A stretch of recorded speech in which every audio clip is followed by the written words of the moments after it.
નમસ્કાર મિત્રો, મારી યુટ્યુબ ચેનલમાં તમારું હાર્દિક સ્વાગત છે। આજે આપણે વાત કરવાના છે રા માંડલિકને સૂરજ પશા વિશેની વાત। 9 લાખ તારાથી લખલખતા આભના ગુંજબનો ગરબો કરીને મહામાયા પૃથ્વીને પાટલે રમવા ઉતરી હોય એવા નવરાત્રિના રળિયામણા દિવસો હતા। આ નાગબાઈ શક્તિનો ઉત્સવ ઉજવા બધા મલકના ચારણોના 3.5 પાડાને મોણિયાને પાદર નોતર્યા છે।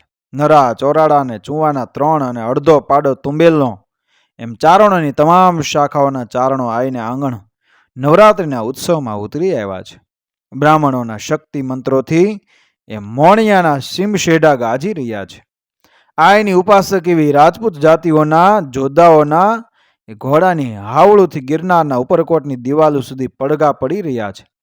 આપા માણસો નેચડાના ધર્મપત્ની આઈ નાગબાઈ દર વર્ષે આમ નોરતા ઉજવે છે અને બ્રાહ્મણોને, ક્ષત્રિયોને અને ચારણોને દશેરાના જુવારા આપી એ આશીર્વાદ આપે છે। ઘણું કરીને ઈસવીસન 1465 થી 1470 વચ્ચેની આ વાત છે। આઈ નાગબાઈના દીકરા ખૂટકરણને ઘરે જોગમાયા જેવા આઈ મીણબાઈને પણ 5 સંતાનો છે। એમાં સૌથી મોટો નાગાજણ, જેવો કવિ એવો જ જોધારમલ। નાગાજણના કંઠ અને કહેણી માથે જુનાણાનો રાગ ગંગાજળિયો માંડલિક ઓળઘોળ છે। નાગાજણને હજી તો માંડ મૂછના મહર ફૂટ્યા છે।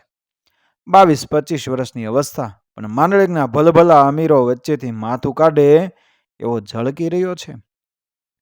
જુવાની ભગડ તૂતી રમે છે। એ નાગાજણ માંડલિકને વાલો હોય તે આઈ નાગબાઈને જુવાનીમાં જ તેજ ઝળકાવતા પોતાના કર્મી પોતરા માથે અનોધા હેત તો હોય જ ને। એવો લાડમાં ઉછળેલો કે એના વેણ કોઈ ન ઉથાપે। આઈના વેણ નાગાજણ ઉથાપે તો આઈ પણ હેતથી હસતા હસતા એ સહી લે।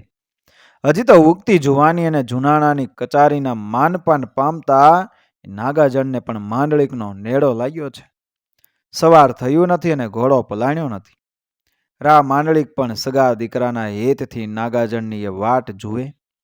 નોરતા ઉતર્યા અને દશેરાની પ્રભાતના કુકડા બોલ્યા ત્યાં નાગાજણે જ વેઠીને મોટો કરેલ એક વછેરો બરાબર 2.5 વરહે ચડાવ કર્યો અને લાટા પાટા શણગાર્યો।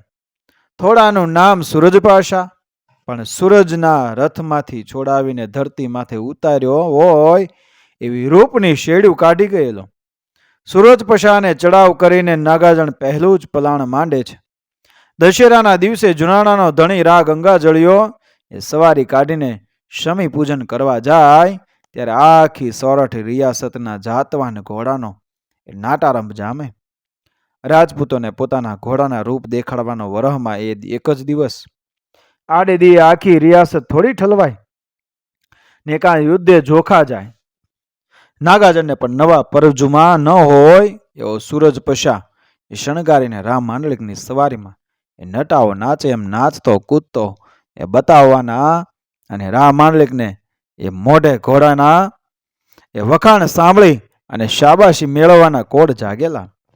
ઘર આંગણે હજી હજારો ચારણોની હિંસ બોલે છે ત્યાં પ્રાગટ્ય વાગે નાગાજણે દાદીમા પાસે જઈને સૂરજ પશાના કોડ પૂરા કરવા જુનાગઢ જવાની રજા માંગી। અરે બાપ, તારે આંગણે 3.5 પાડાના એ ચારણો જુવારા લેવા આવ્યા છે। તું નાચનો ટીલા જ છો અને તારે તો કહુંબા લેવરાવી એ જુવારા અપણા કેડે સૌ ભાઈઓ છૂટા પડે પછી જ જવાય। આય પણ દશેરા વરહમાં એક દી જ આવે છે અને સૂરજ પશાને ચડાવ કર્યા પછી આવો લાવો કેદી મળે? અરે દીકરા, દીના ક્યાં દુકાળ છે? ઘણાય રૂડાદી માતાજી દેખાડશે। આજ તારું ઘોડું નહીં, ઘોડે તો એના રૂપમાં ઓહાર થોડો આવી જવાનો છે। આખી નાથ આંગણે નોતરી હોય અને એને તરછોડીને તારેથી જવાય નહીં। મહારાજ માથે આવશે, તમે સૌ વિદાય લેશે અને તારા ઘોડાને તો પાંખું છે। ઘડી બે ઘડીમાં સવારી ભેગો થઈ જશે જાજે। આમાં રા મારી વાટું જોતા હશે। આજે દશેરાનો દી ઘોડાને ન ખેલવું તો કાલની તો એ કેને ખબર છે। આજ 9 લાખ સોરઠના થોડામાં મારે સૂરજ પશાને સરમોર દેખાડવો છે, મને રજા આપો। આઈ નાગાજણને સમજાવતા રહ્યા અને લાડકો નાગાજણ આઈના વેણ ઉપર વટ થઈને સૂરજ પશા ઉપર ચડી નીકળ્યો। જેમ જુનાગઢની રાજ કચેરી સામે સવારીમાં જવા તૈયાર કરેલા ઘોડા હારે નાગાજણે પોતાના ઘોડાને બાંધ્યો કે સૂરજના તેજમાં તારલા ઝાંખા પડી જાય એમ આખી ઘોડારના ઘોડા ઝાંખા ઝપટ દેખાવા લાગ્યા. વાહ ઘોડો વાહ, તારા રૂપ વાહ થોડો, એમ જોત જોતામાં નાગાજણના સૂરજ પશાના રૂપ લોકોના મોઢેથી ઝરવા લાગ્યા. જાતી જાતી વાત રામ માંડલિકને કાને પહોંચી. ઈ વખતને માથે ખાનદાન રાજપૂતો તો માગ્યા મૂલ દઈને ઘોડા ખરીદતા. સારા ઘોડા હાથ ન આવે તો કાં ચોરાવે ને કાં જુધે ચડે. સારા ઘોડા જ જાતા બિરજ જાળવે. માંડલિક તો ચતુર સુજાણ હતો. એના પિતા રામહી પાળદેવે માંડલિકને બધી કળામાં પ્રવીણ બનાવેલો. જેવો સંગીત વિશારદ એવો જ સમય પારખું, જેવો યુદ્ધ કળા નિપુણ એવો જ અશ્વ વિદ્યાનો પાવરતો. એમાં વળી આ તો પોતાના પ્યારા નાગાજનનો અશ્વ એટલે અંતરથી અધીરાઈ આવી. સવારીની તૈયારી વચ્ચેથી માંડલિક કટ મહેલના પગથિયા ઉતરી આવ્યો અને ઘોડારમાં પણ 1600 ગોપીમાંથી કન્યો રાધાને તારવી લે એમ માંડલિકની નજર સૂરજપશા ઉપર એ જડાઈ રહી. ઇન્દ્ર મહારાજના ઘરેથી કોઈ કેરખો ઉતરેલ હોય એવો મરોડ, એવા રૂપ અને એવો થનગનાટ ભાળીને માંડલિક થંભી ગયો. ઘોડામાં આવા રૂપ હોઈ શકે? કલ્પવૃક્ષના ફૂલ જેવી મુખરેખા, કેસરના તંતુ જેવી કલગી, કેસુડાની કળી જેવી કાનસુરી અને મનોહર સ્ત્રીની ભૂકુટીની જેમ ઘડી વક્ર બનતી અને ઘડી કટાક્ષ કરતી હોય એમ કાનસુરી નજીક આવીને નોખી પડી રહી છે. સાહિત્ય, સંગીત અને કળાના રસિયા એ રામ માંડલિકના અંતરમાંથી ઘોડાનું આવું રૂપ જોઈને એ ઉપમાના અંગોળ વરસવા લાગ્યા. ભ્રમર સમિયા આંખો આ સૂરજ પશાની ડોકનો મરોડ જોઈને એ મોરની વળાહે મયુરીને કંપારી જ વછૂટે ને. ઘોડાના પગની ચપળતા જોઈને ઢેલ ભાગી જ છૂટે. અપ્સરાઓ સાથે નૃત્યમાં વિજય મેળવીને એની લટો કાપીને શણગારી હોય એવી તો એની કેશવાળી છે. એના પૂછગુચ્છ પણ વારાંગનાના ચોટલા જેવી શોભી રહ્યો છે. પૂંછના ઉપરના ભાગે પૂર્ણ ઉપસેલા અવયવો સર્પની ફેણમાં રહેલા મણિની પ્રતિ છાયાના ઝબકારા ફેંકે છે. શશી શારદ નારદ નાથ અહીં ગુણ ગાવન આન પતાક ગહી, કમચી સૂચી પુષ્પ સુરાઈ રહે, ગ્રહષ્ટ જુરે તીન જાન રહે. કુરુક્ષેત્રના યુદ્ધમાંથી ભૂલો પડીને સોરઠની ધરતી ઉપર ઉતર્યો હોય એવા અષ્ટમંગલ તુરગને એ જોતા રિયાસતની રોજની ઉથલ પાથલ અને મોહમ્મદ બેગડાની કાયમી એ દબાણ મણીથી કાઈ ગયેલો માંડલિક ઘોડાના શુકનવંતા લક્ષણ જોઈને પુલકિત થઈ ઉઠ્યો. વડો શુકારી હરીસો બખાનો, પતિ રાજા દાતા પરમ પીછાનો, અરુ રાજ્ય કો તેજ બાઢે અનૂપ, ભવ્ય કીર્તિ કો બને દોષ ભૂપ. રામ માંડલિકના મુખભાવ જોઈને હરખના હિલોળે લેવાતા એ નાગાજણનો હાથ ઝાલીને એ રામ માંડલિક કહે છે કે બોલ બોલ નાગાજણ, આ ઘોડા માટે તને આપું અને શું ન આપું? નાગાજણ માગ પણ ઘોડાની માંગણી થતા આ ઉપરથી ધરતી ઉપર પટકાણો હોય એવો નાગાજણ અચાનક થઈ ગયો, અવાચક થઈ ગયો. તક તક તક ફાટલે ડોળે ગંગાજળિયા સામે જોઈ રહ્યો. નજર નીચી માંડવાનો વિવેક સુદ્ધા વિસરી ગયો. નાગાજણને એ ઘોડાની માંગણીથી જડ બની ગયેલો જોઈ એ રામ માંડલિક નાગાજણને ખભેથી હલબલાવીને કહે છે કે નાગાજણ, આ મૂડ કાં થઈ રહ્યો? આ ઘોડો રાંગમાં હોય તો બેગડાના લશ્કરમાં ભંગાણ પાડીને એ અમદાવાદના ઝાડવા દેખાડી દો. મલક બધા માથે ભગવાન સોમનાથની ધજા ફરકાવી દો. બોલ શું આપો આ ઘોડાના બદલામાં? હવે નાગાજણ ધરતી ખોતરી રહ્યો. સામેથી માગે એને ન આપવાનું નાગાજણનું નિયમ, અને આ તો સોરઠનો ગંગાજળિયો પોતાનો પાલક રા માંડલિક સામે ચાલીને ઘોડાની માંગણી કરી રહ્યો છે. આ પડદમાં આવી પડેલો એ નાગાજણ મૂંગો જ રહ્યો અને રામ માંડલિક નાગાજણને સગા દીકરા જેવો માનતો. એટલે નાગાજણના દિલમાં કાંઈ ખટક હશે એમ માનીને પ્યારથી પોતાનો માનીને કહી રહ્યો છે, બોલ નાગાજણ, ઘોડારમાંથી જેટલા જોઈએ એટલા ઘોડા પસંદ કરી લે. એક પછી એક હાથ મૂકતો આવ એટલા તારા. કહે તો તને ગામ ગ્રાસ આપું, મોઢે માગી લે. પણ પૂતળું થઈને ઊભેલો નાગાજણ શું બોલે? રા માંડલિક સમજાવીને થાક્યો. એની મોજના હિલોળા પાછા વળવા માંડ્યા. રાનો ઓતાર ઉતરી ગયો. મોજનો પડઘો ન પડતા નાગાજનને ઘોડારમાં ઊભો રહેવા દઈ અને કચેરીના પગથિયા ચડી ગયો. ત્યારે નાગાજનને ભે પડી ગઈ કે નક્કી રા મારા સૂરજ પછા ઘોડાને પડાવી લેશે. એવી ફડકમાં ઘોડાને ઘોડાર બહાર કાઢી રાંગ વાળી પાછું જોયા વિના મોણિયા માથે વળી અને નીકળ્યો.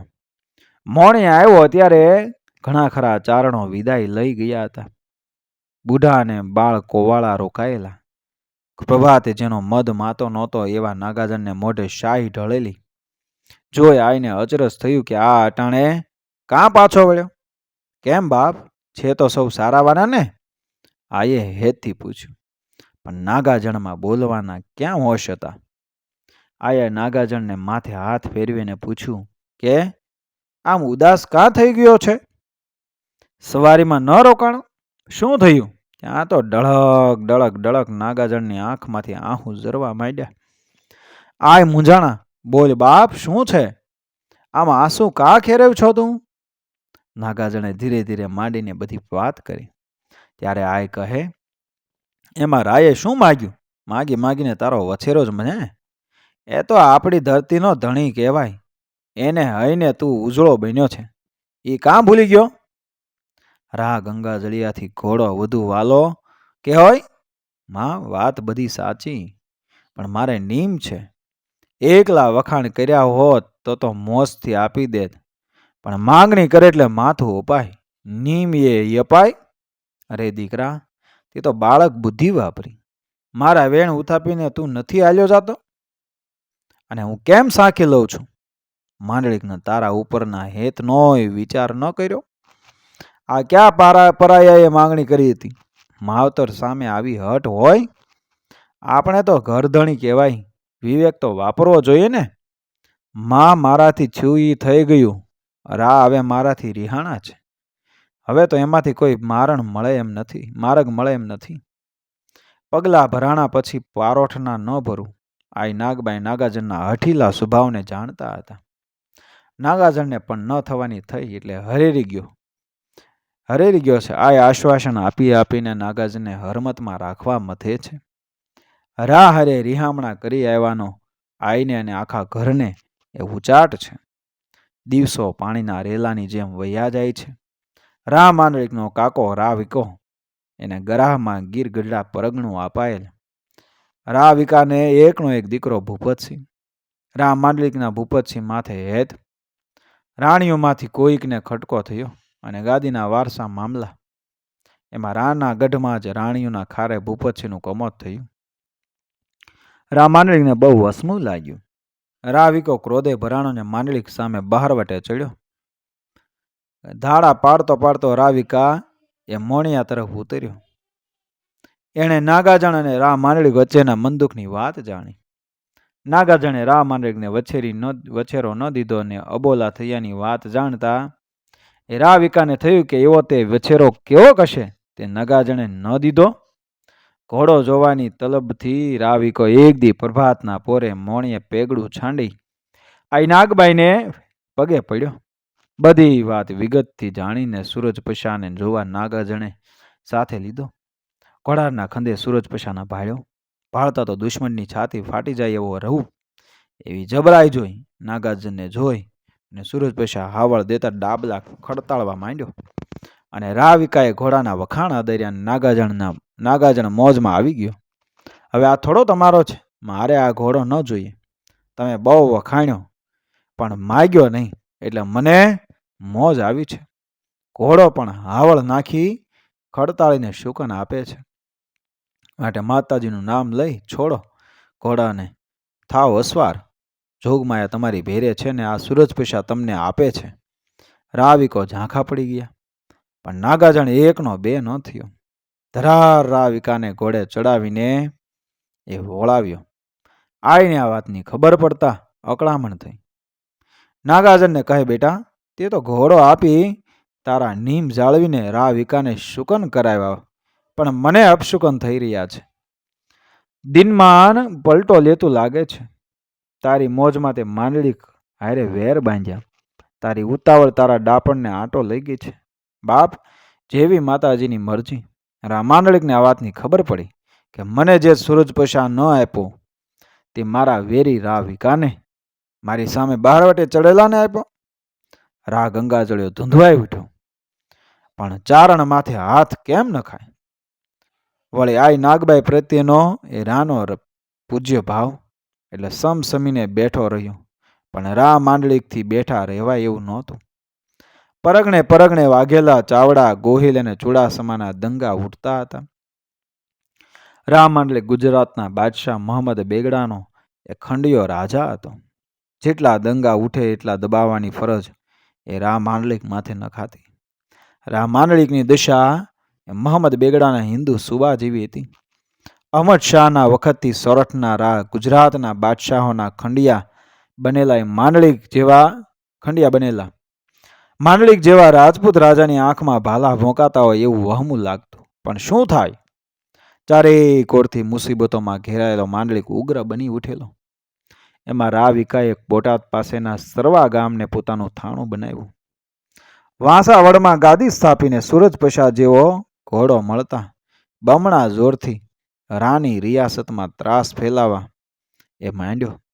કંઠ પ્રાણ આવી ગયેલા માંડલિકની રીસ નાગાજણ ઉપર એ વળી. રાને થયું કે મોણિયાના ચારણોએ જ મારા વિરુદ્ધ એ વિકાને ફટવ્યો છે. નાગાજણે સૂરજ પ્રસાદ ન આપ્યું ત્યારથી માંડલિકે આઈ નાગબાઈના દર્શને મોણિયા આવવાનું બંધ કર્યું છે. એમાં એક દી પોતાના અમીરોએ લઈને એ જ રસ્તે વળી જતા મોણિયાનો નેહ નજરે ભાળતા રીસ કાંધે ચડી બેઠીને મોણિયા માથે ધૂખડ્યો.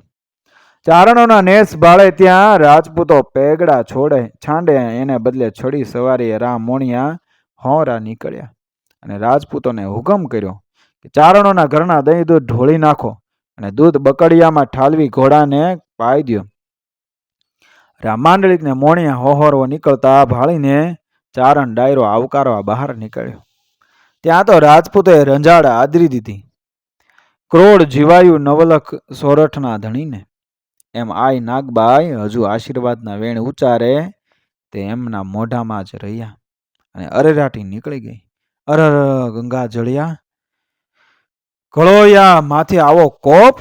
મુસલમાનો મરી ખૂટ્યા તે પૂજનીક માથે પ્રાછીટ્યો. હાય, મારા મલકમાં રહેવું અને મારી સામે જ બહારવટિયાને ફટવવા. પણ બાપ, નાગાજણ તો છોરું કહેવાય, છોરું કછોરું થાય. ગંગા જળિયા રાને કાંધે કમત ચડી બેસે તો ધરતી રસા તાળ જ જાય છે. ધરતીનું જે થવાનું હોય એ થશે, પણ તમે મારા મુલકમાંથી નીકળી જાજો, નહીં તો સારા વાટ નહીં રહે.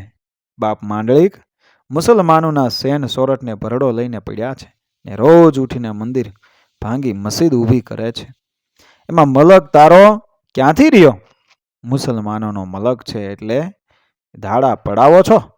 આવા અણસમજ્યા હાલ તારા મોઢામાં? ધરતીના કટકા સારું કે રોટલાના બટકા સારું? હાલતા માણસ દેહ વટલાવે છે, તયે તું હિંદવાણો રહીને સૂઝી રહ્યો છો? એનો અમારા હૃદય તો ઉકરાટો છે. મારું તો એમ કહેવાનું કે ધરતી તો રાજા રામની નથી થઈ, તો એનો એકાર શું? એટલે મારી નથી રહેવાની એમ ને? તમે તો ઉચાળા ભરીને હાલતા થાવ, મારી તો જે થવાની છે તે થશે. માંડલિકનો છેવટનો જાકરો સાંભળીને આઈ નાગબાઈને બહુ વહમું લાગ્યું અને આ અપમાન ન સાંખી શક્યા ને મોઢામાંથી વેણ એના નીકળી ગયા કે તારા રાજ તપે ને તારા રાજમાં રહેતા હોય તો તું કાઢી મૂકજે. જાકારો દઈને માંડલિક પાછો ફર્યો. ક્રોધ ઉતરતા આઈને દુભવ્યાનો એ ભારે અફસોસ થયો. પણ હોરઠના ગામડા ધમરોળતા સૂરજ પશાના ડાબલા એના કાનમાં ગાજવા માંડ્યા. પાછા જઈને આઈને મનાવવાની હરમત ન રહી. મોહમ્મદ બેગડો માંડલિકને ઉથલાવાને કામ મુસલમાન બનાવવા વાટ જોઈ બેઠો હતો. એવામાં માંગરોળના સૈયદ રાજુએ પાટશાના મુર્શિદ એવા શાહ આલમ ઉપર કાગળ લખ્યો કે ગઢ ગિરનારનો રાજા મુસલમાનોની વિરુદ્ધમાં છે. હવે આ સ્થળે રહેવું વહમું અને મુશ્કેલ થઈ પડ્યું છે. આથી આપ દુઆ ફરમાવો કે ખુદા અમારી મુશ્કેલીઓ દફા કરે અને મદદ કરીને અમને આ જુલમમાંથી એ આ જુલમમાંથી બચાવે. શાહ આલમે જવાબ લખ્યો કે હું આજે જ સુલતાનના દીવાનને મળીને એ અરજ કરીશ. મુલાકાતના વખત સુધીમાં પરિણામ જાહેર થઈ જશે. એ મજકૂર હાકેમ ટૂંકા સમયમાં યોગ્ય શિક્ષાને પાત્ર થશે. બેગડાના દરબારમાં ફરિયાદ આવી કે બાદશાહી મનાઈ છતાં રામાનલિક છત્રી ચામર લઈને દેવદર્શનની સવારી કાઢે છે. બેગડાએ ત્રીજી ચડાઈ જુનાગઢ ઉપર કરી અને સન 1469માં માંડલિક નમી ગયો. છત્રી ચામર લઈને બાદશાહને મોકલાવીને નજરાણું પણ ભેટ ધર્યું. બાદશાહ કહે, હવે તું હિન્દુ છો એ જ તારો દોષ છે. જાન બચાવો હોય તો મુસલમાન થઈ જા. રામાનલિક રોષે ભરાયો. હવે આખરી યુદ્ધ સિવાય બીજો કોઈ રસ્તો નથી. માંડલિક અન્નમ રહ્યો ને લડાઈ ચાલી. લગાતાર 3 વર્ષ સુધી માંડલિકે મચક ન આપી. પગે ઘવાણો અને ઉપરકોટમાં આશરો લઈ લડ્યો. ઉપરકોટ પડ્યો. માંડલિક પરમાર રાણીને સંતાનની સંભાળ આઈ નાગબાઈના બીજા દીકરા એ સહોદરને સોંપવાની વ્યવસ્થા કરી. પોતાના મોસાળ એ ઈડર તરફ એ ભાગી છૂટ્યો. બાદશાહના લશ્કર છૂટ્યા. માંડલિકના સંતાનની શોધમાં અને માંડલિકની શોધમાં. માંડલિક હજી ફોજ ભેગી કરી રહે તે પહેલા જ બાદશાહના લશ્કરે પડકાર્યો અને ઈડરના જંગલમાં છેવટે માંડલિક એ સામી છાતીએ ફૂલધારે ઉતર્યો અને માંડલિકના સંતાનનો પત્તો મેળવી બાદશાહી ફોજ આજના સોરઠના સોંદરડા ગામે આવી પહોંચી. ચારણોએ કુંવરને ગેપ કરીને પઠાણોનો સામનો કર્યો. 125 ચારણો આ ધીંગાણામાં યુદ્ધે ચડીને એ ખપ આવ્યા. સહોદર બહાદુરીથી લડ્યો. પરમાર રાણી વણથલી જઈ સતી થયા અને જે કુંવર બચી ગયો એના વેલામાં રાયજાદા થયા. જુનાણું પડ્યું અને બેચેન આઈ નાગબાઈના એ દિલમાં સંતાપ થયો કે મારા મોઢામાંથી ન નીકળવાના વેણ એ નીકળી ગયા ને શાપ જેવા થઈ પડ્યા. હવે મારાથી દેહ રખાય નહીં. એટલે આઈ નાગબાઈ અડધી પછમ ધરાના પૂજનીય આઈ હેમાળો ગળવા હાલી નીકળ્યા. આ વાર્તા મિત્રો જૂના ઐતિહાસિક પુસ્તકોના આધારે લીધેલી છે. વિડીયો પસંદ આવે મારી ચેનલ સબસ્ક્રાઈબ કરો, ફોલો કરો, શેર કરો. મળીએ આવી જ ઘટનાને પ્રેરણાદાયક વાર્તાઓ સાથે આપણા ઇતિહાસ સાથે આગળના વિડીયોમાં. જય શ્રી કૃષ્ણ. રાધે રાધે. જય માતાજી.